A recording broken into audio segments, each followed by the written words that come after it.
అందరూ కూడా ఈ రోజు ఫ్రీగా నవ్వుతున్నారు. నాకు ఎంతో సంతోషం. అప్పుడు నవ్వు కూడా నోచుకోలేదు మనం, అవునా కాదా?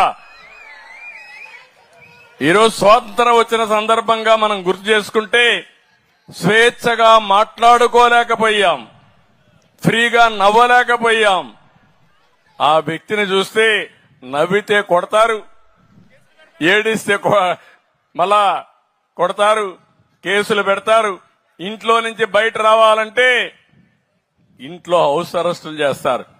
ఆయన వచ్చుంటే ఇవన్నీ చెట్లు కొట్టేసేవాడు. నేనేమన్నా చెట్లు కొట్టానా అని మిమ్మల్ని అడుగుతున్నా. పరదాలు కట్టుకొని వచ్చేవాడు. పరదాలు కట్టానా నేను అడుగుతున్నా. ఎక్కడ అతిగా చేయొద్దని చాలా స్పష్టంగా చెప్పి నేను ఒకటే చెప్పాను, సింపుల్ గవర్నెన్స్ ఉండాలి, ఎఫెక్టివ్ గా ఉండాలి. నేను కూడా మీలో ఒకటిగా తిరిగి మీ సమస్యలు అర్థం చేసుకుంటా.